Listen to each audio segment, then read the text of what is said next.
Ayun o. Ay, ba yun? Malaman sa tabi lang yan kasi lagi na kayo magkatabi sa picture. Malapit na kayo magkahawig ng magkapalit ng mukha, besh.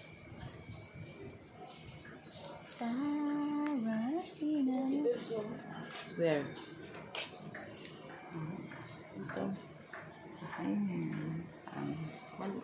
Bata ano ba? Screenshot ko nga ito para